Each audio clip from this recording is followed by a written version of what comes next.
Si estás aquí en la Florida y tienes un accidente de tránsito, te resbalas o tienes una caída en un lugar público, mi recomendación es que la primera llamada que hagas sea al abogado Jared Spinger. Él va a tomar por ti las decisiones legales necesarias y además te va a asesorar en cuanto a los gastos médicos.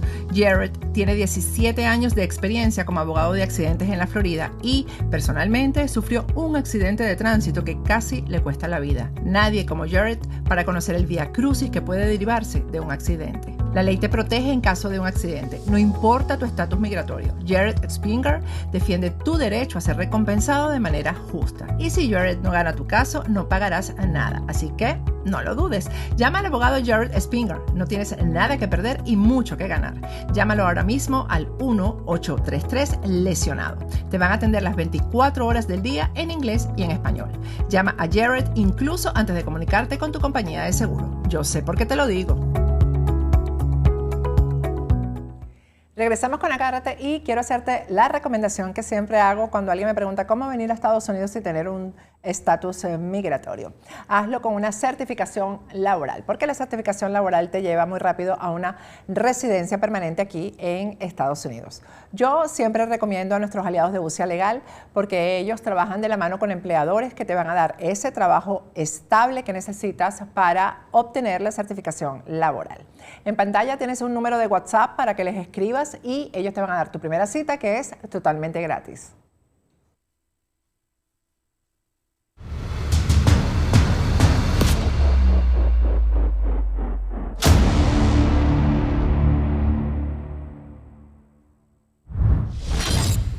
Regresamos con Agárrate, la viruela del mono. ¿Qué ha pasado con esta enfermedad que se ha expandido rápidamente por el mundo entero? Hay nuevas investigaciones, resultados.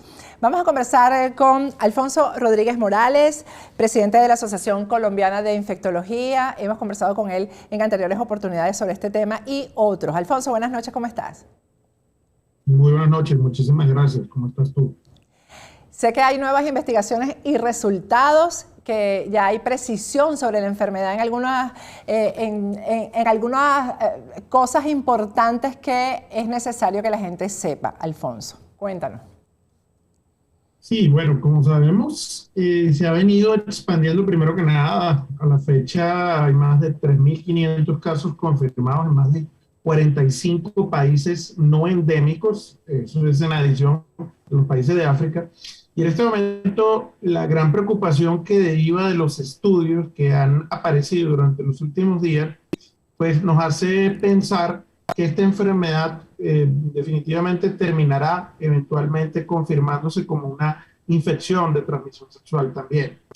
Esto es un aspecto sumamente importante por las implicaciones que tiene desde el punto de vista de la transmisión, pero especialmente también de los mecanismos que debemos implementar para la prevención y la educación de la gente. Es de transmisión sexual, pero no únicamente de transmisión sexual, ¿no? Exactamente, es correcto. Esta es una enfermedad que debemos recordar, primero que nada, que tiene muchas décadas desde que se descubrió en seres humanos en 1970 y en el continente africano se transmite principalmente por el contacto con animales, con roedores, con ardillas y el consumo de carnes también, el contacto estrecho con la gente. Pero en este brote de 2022 se ha detectado el virus a partir de las secreciones sexuales, como es particularmente el líquido seminal, ya de varios pacientes infectados, en algunos estudios especialmente publicados en estos días en la revista del Centro de Control de Enfermedades de Europa, el European CDC, el Eurosurveillance, y también en la revista Travel Medicine and Infectious Diseases, en los cuales justamente se logró identificar la presencia del virus en este tipo de secreciones sexuales como en el líquido seminal. Se había dicho al principio que se transmitía entre parejas homosexuales. ¿Es así o también se transmite entre parejas heterosexuales? No, el punto aquí importante que hay que entender desde el punto de vista no solamente, digamos, médico, sino también desde el punto de vista social es que no hay que estigmatizar esto en una población específicamente. Y de hecho, lo que acabo de comentar nos indica que todos pueden estar a riesgo en una relación sexual no protegida. Porque a fin de cuentas, pues, por ejemplo, en un hombre que tenga la infección y tenga relaciones sexuales, por ejemplo, con una mujer, existe la posibilidad en este momento que pueda haber una transmisión bien asociada por la presencia del virus en secreciones sexuales, como ya se ha estudiado, y falta confirmar si a partir de esto realmente termina siendo infectante, porque una cosa no es absolutamente consecuencia en la otra, pero sobre todo recordar el contacto estrecho que hay, por ejemplo, en las lesiones que se presentan, en lo que estamos viendo. Una de las cosas importantes a mencionar, que es un patrón distintivo en este momento, es que los casos que se están produciendo en este brote de 2022, a diferencia de lo que había ocurrido en el continente africano, produce particularmente lesiones y úlceras en las áreas genitales. Y esto no era algo que se observaba con frecuencia previamente, y sobre todo que incluso en algunos casos empieza a ser una de las lesiones que aparece primero incluso que otros hallazgos que previamente se veían en este tipo de pacientes. En el caso de la transmisión sexual, según lo que me estás diciendo, Alfonso, ¿es el hombre el que la transmite o la mujer también la transmite? Bueno, es una pregunta que vamos a todavía a quedar en respuesta, porque lo que ha sucedido es que como la mayoría de los casos, diría que más del 90% de los casos de este brote han ocurrido predominantemente en hombres, es difícil establecer justamente todavía si ese riesgo existiría también desde ese otro punto de vista. Hay que mencionar, todavía no podemos decir que está 100% confirmado, faltan algunos estudios que tienen que ver con las características del virus a nivel de la replicación en lo que llamamos cultivos celulares, que es algo estándar que nos permite saber si ese virus obtenido, por ejemplo, a partir del líquido seminal es capaz de seguir en la misma característica de ser infectante para aquel que, por ejemplo, lo adquiera por esta ruta. Pero en el caso de la mujer han sido muy pocos casos en mujeres y a la fecha todavía no se ha logrado detectar el virus, por ejemplo, en secreción vaginal. Eso va a ser un paso importante justamente en la comprensión de si, por ejemplo, también podría existir esa identificación del virus, por ejemplo, en el caso de las secreciones sexuales, no solamente del hombre, sino también de la mujer. Y es un aspecto que va a tocar tener presente. Pero más allá de eso, va a ser crucial que ya desde este momento tengamos en cuenta la importancia de continuar fomentando relaciones sexuales que sean protegidas con condón, y que en el caso de que las personas tengan lesiones compatibles con la viruela del mono, como es el caso de las pápulas, las máculas, lesiones y úlceras, especialmente a nivel genital, pues obviamente se abstengan de tener relaciones sexuales, porque incluso usando condón habría riesgo de que la otra persona se pueda infectar. Ahora, sobre eso te iba a hacer una pregunta, porque ¿cuál es el periodo de contagio? O que una persona que lo tenga contagia a la otra, porque claro, es obvio, esto es una enfermedad que es obvia, ¿no?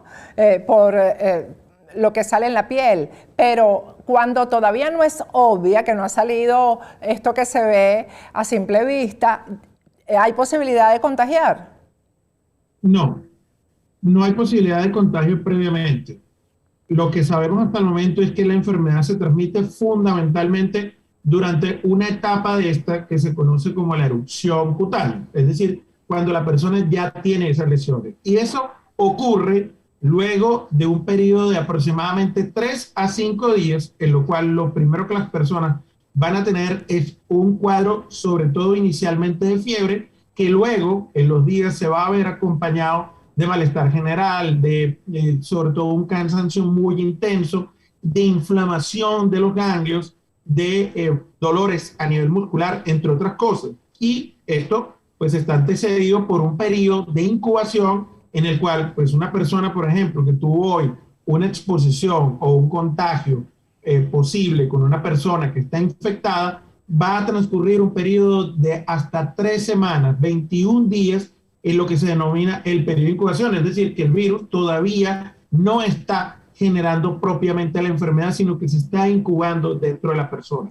Pero lo importante de entender es que en este momento lo que se conoce es que el virus se transmite fundamentalmente en la etapa en la cual la piel se brota. Y esto es un aspecto muy importante también que la gente debe tener presente en relación a esto, primero para el autocuidado y luego también para otras personas, pero especialmente recordar que no todo brote en la piel significa en este momento viruela del mono, sino que también es importante mencionar que debe haber una conexión con personas que pues obviamente son casos confirmados, porque pues la piel se puede brotar por muchas otras enfermedades que de hecho tenemos en diferentes países, especialmente tropicales.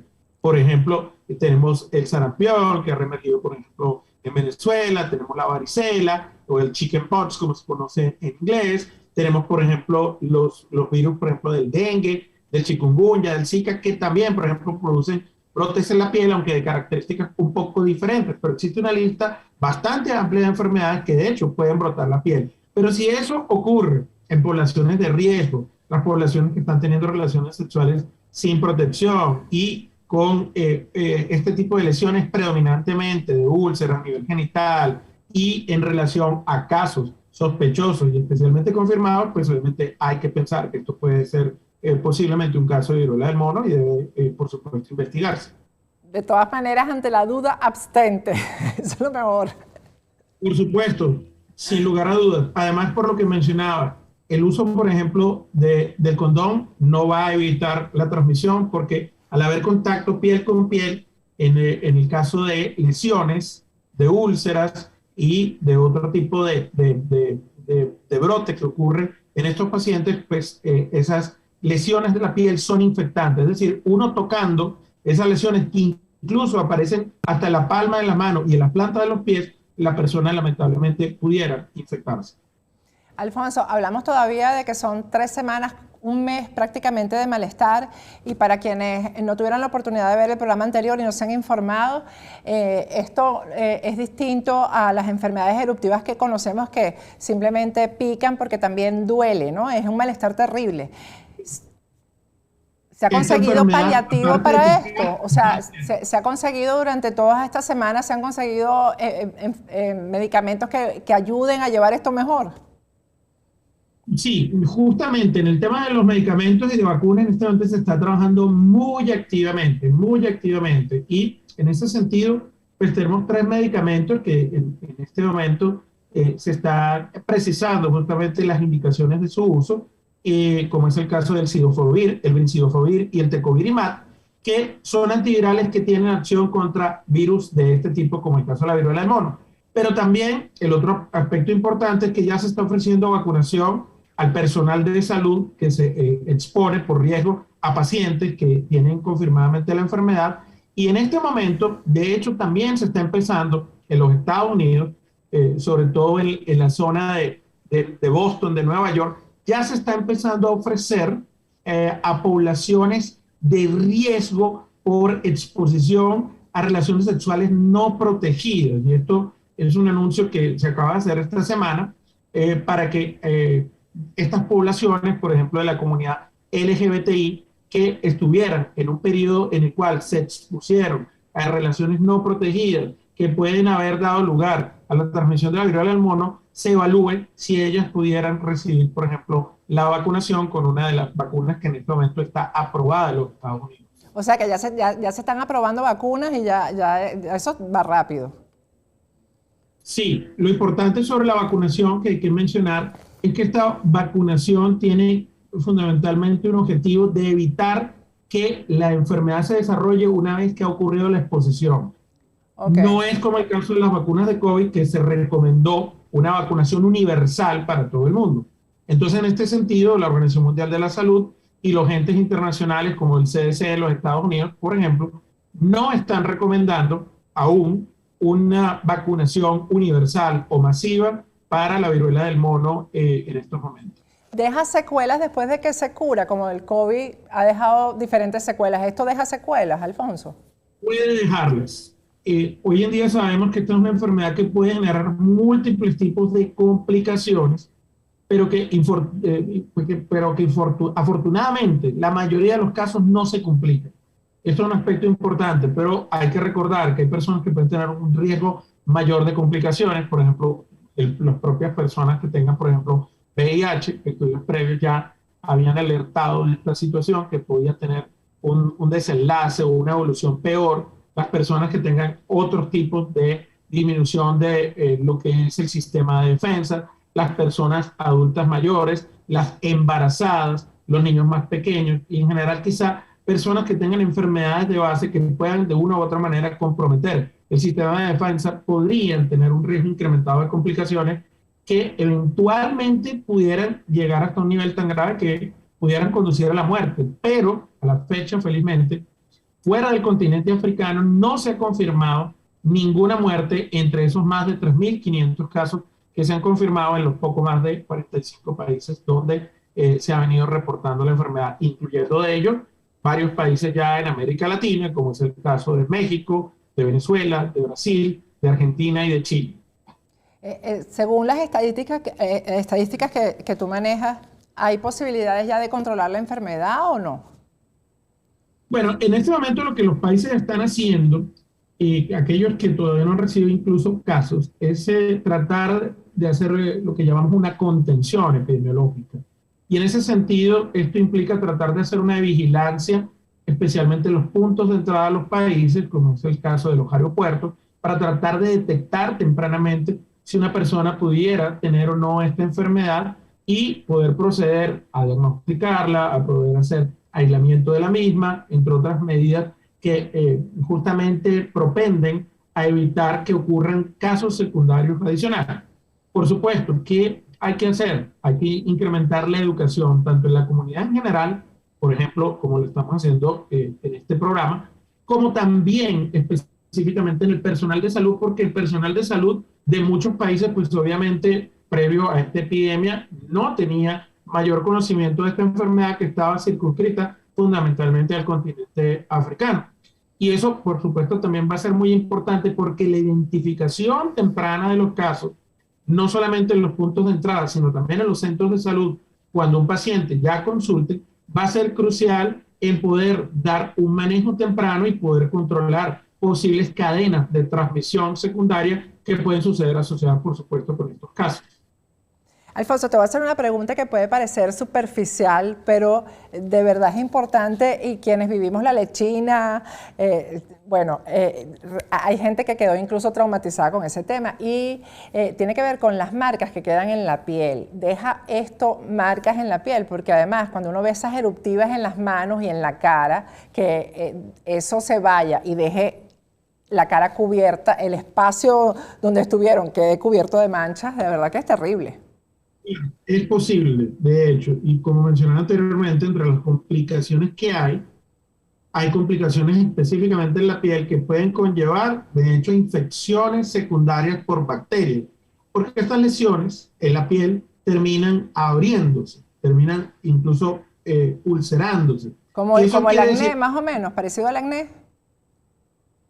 Un poco en el sentido de que va a haber, digamos, un orificio por el cual las bacterias que están en la piel en condiciones normales pueden ingresar y pueden causar infección. Y estas infecciones pues, son hasta cierto punto dentro de las personas que terminan complicándose, es algo que puede, por supuesto, ocurrir. Y pues es algo que ya específicamente a nivel de qué tan frecuente va a suceder esto, dependerá mucho también de seguir evaluándolo, porque lo que sí sabemos es que, por ejemplo, en estos casos que se están dando fuera del continente africano, no es tan común que se den un número de lesiones muy extensas y sobre todo localizadas, por ejemplo, a nivel de la cara, como sí ocurría en los pacientes en el continente africano. Hoy en día se está viendo en muchos países que algunas personas pueden presentar incluso una lesión única, tener una pequeña úlcera o una pápula, es decir, un engrosamiento en la piel que puede salir, por ejemplo, terminar saliendo incluso pus, etcétera, o cicatrizar, pero puede ser una lesión única. Entonces, no es lo que comúnmente se reportaba antes y son diferencias que se están observando y sobre todo, como ya mencionábamos anteriormente, que haya lesiones sobre todo localizadas a nivel genital, lo cual quiere decir alrededor, por ejemplo, de los órganos genitales, pero también una de las cosas que se está viendo mucho en los hombres son lesiones propiamente en diferentes partes del pene, úlceras por ejemplo, a nivel del cuerpo, a nivel de superficie del miembro, es decir, alrededor del ano, también se están viendo estas lesiones de pápulas, ulceradas, umbilicadas, que pues obviamente corresponden a las complicaciones de esto, que en algunos casos incluso, como se ha reportado en algunos pacientes durante estos últimos días, puede estar complicándose por el hecho de que algunas personas pueden ser ya portadores del virus de inmunodeficiencia humana, personas que tienen de hecho otras infecciones de transmisión sexual como la sífilis, y esto se puede dar justamente en combinación. De hecho, uno de los casos recientemente publicados en el Travel Medicine Infectious Diseases de la República Checa era una persona que estuvo en una de estas fiestas del orgullo gay en la isla en Gran Canaria y regresó a su país, era un portador de VIH, desarrolló una sífilis, lo trataron para la sífilis, pero no mejoraba, empeoraba, y pues al saber el nexo epidemiológico de dónde estuvo, se investigó y en efecto tenía VIH, tenía sífilis y además viruela del mono. Wow. Bueno, cuidarse pues es lo único. Gracias, Alfonso. Gracias por tu trabajo. Mucho gusto. Bueno, vamos a ir a un corte, al regreso seguimos con Agárrate.